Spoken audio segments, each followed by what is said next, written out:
Low line's going to be here. Low line's going to be here. Tap it up. Let's go to work. The bell and round one. The undefeated Keith Thurman, the champion in red, white, and blue. The once defeated former champion Shawn Porter in black, red, and yellow. And immediately Thurman tests him with that left hook to the head. Moving his head, not attacking it randomly. He's got to put Thurman on the ropes, as I mentioned, and he's got to jab his way inside. Porter is a punch. Upstairs. Thurman using his footwork now in the front foot coming in. Sorry, there's no feel-out process in this fight, huh, guys? We didn't expect it.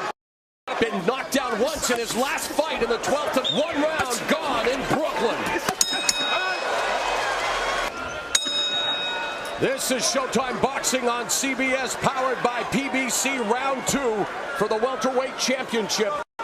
The title holder, Keith Thurman, defending against the once beaten former champ Shawn Porter. You know, Keith Thurman lands 47% of his power shots, according to show stats, number 5 Two on thunderous shots in that exchange. Shoe shine to the body by Porter. Right hand over the top by Showtime Shawn Porter. Here's a spot where I was going to say Thurman might use the uppercut. Porter used it. Well, Thurman better be careful. Leaning over like that, leaving him susceptible to those up. Round 2 is in the books.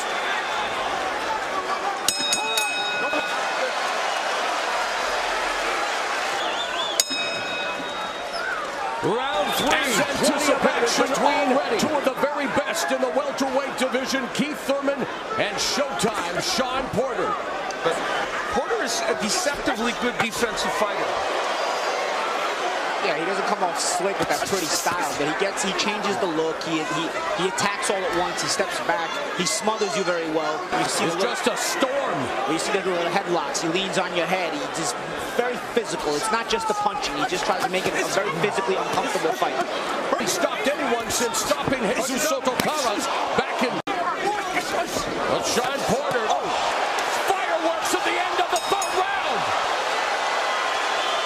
Moments of the last round, Thurman was able to land a huge right hand that momentarily stopped Porter. Did it hurt him badly? We'll find out. Followed it up with a couple of decent left hooks as well. It's round 4 scheduled for 12 for Thurman's claim to the welterweight championship. There's a cut at the corner of the left eye of Shawn Porter. Lucky for him, it's dripping down the side and not into his eye right now. From the big overhand right. Shawn's going to need to reset. He keeps trying to get back the big shots, but Thunder and lightning and Barclays in Brooklyn. A huge left hook by Keith Thurman got Shawn Porter's attention. He saw his knees buckle and he grabbed a hold of Thurman intelligently. Early in the fight, we talked about Thurman zeroing in with that left hook. It didn't quite get there, but in the last round or two, that punch has become a potent weapon. And a third of the way through this much anticipated battle. It is as good as They're trying to rush in, and I know that's his style, but he's going to have to pick his spots better to just rush in because Thurman is starting to time him with some huge power shots. Porter just missed with the left uppercut on the inside. Backing up the jab from Thurman. We're headed to the 6th. And the overhand right, then he would follow with the left hook. And the overhand right is normally a very good weapon for Porter. Good counter right hand by Thurman. Don't pull take that. Those are the extra wrinkles Thurman has. He's not just a big puncher. Good sense of boxing and timing. He's one of the most cerebral fighters, period, both inside. Thurman, a good job of avoiding that left hook by Porter. Staying just out of the range when at distance. The Barclays Center in Brooklyn buzzing for this highly anticipated fight. And both Thurman and Porter doing their best to deliver. Round number 7.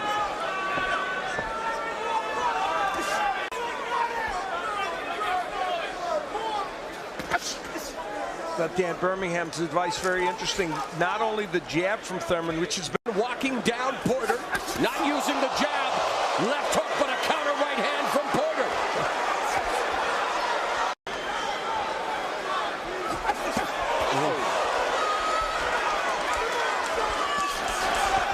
Through 7 rounds, both Keith Thurman and Shawn Porter have proven that they are ready for their close-up. It's prime. Jab instead of extending it, and I don't know that he put Porter out of position enough to avoid some of those big shots that Porter was able to answer with that left hook and the overhand right.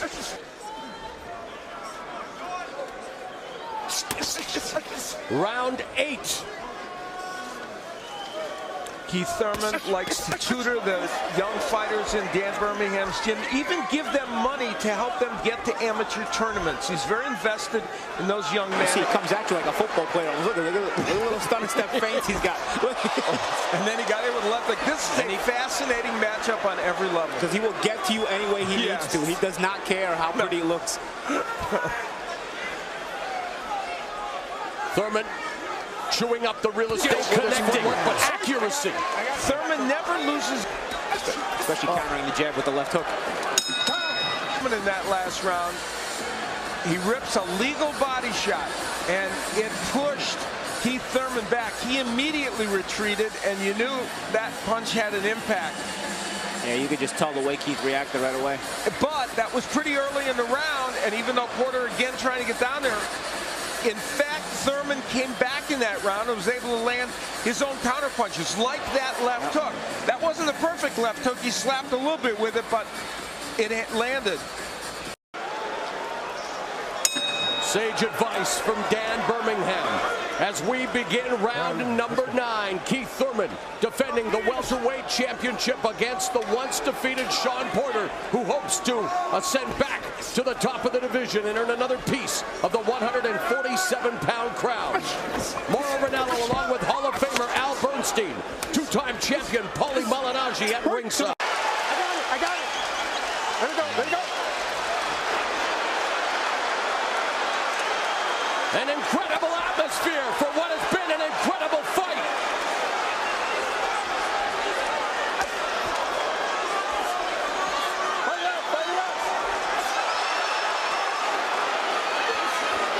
Porter putting it all on the line in prime time on CBS.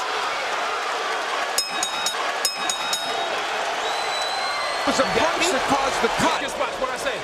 And it is already cut there before Shawn Porter hits the head of Keith Thurman. So it will not be ruled a clash of heads, and we can see there that the cut was already there when their heads banged together. Yeah, Porter had landed a couple of sharp, hard right hands earlier in that round that might have done the job. Yep. And Carlos Vargas earning his money tonight, stemming the bleeding for the first cut in Keith Thurman's career. Round 10 scheduled for 12 for Thurman's welterweight title.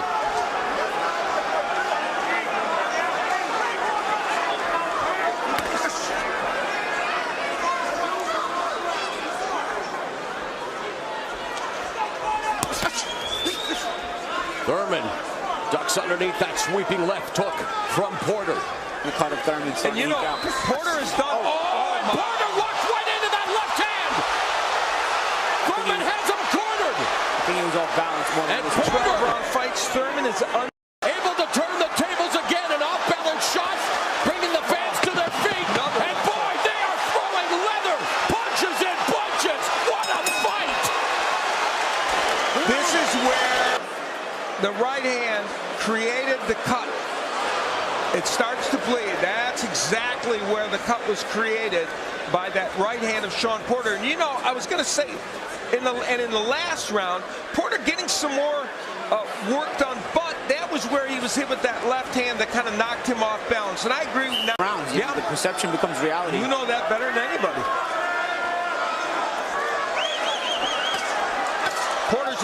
Couple of left hooks to the head by Thurman, and yet Porter continues to navigate the minefield coming forward.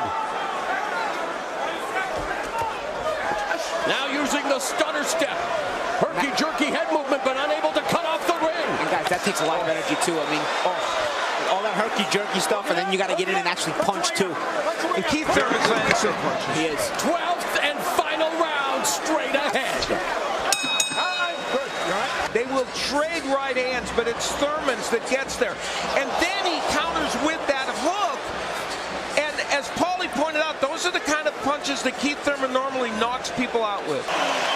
As they should be, the crowd in Barclays on their feet. A few weeks ago, Francisco Vargas, Orlando Salido delivered a virtuoso action fight. Tonight, you are seeing Keith Thurman and Shawn Porter throw their hats in the ring for Fight of the Year.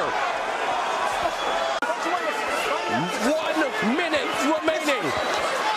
That's where Thurman doesn't want to be right now. Porter pushing, making it physical. This is what Porter's been wanting. This is the 12th round, and yet these two warriors are going at it like it's the first.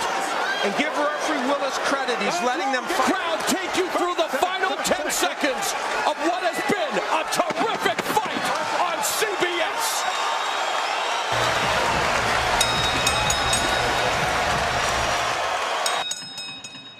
Ladies and gentlemen, after 12 rounds of action, we have a close but unanimous decision. All three judges scored about the same, 115 to 113. All three in favor of the winner. And still, WBA welterweight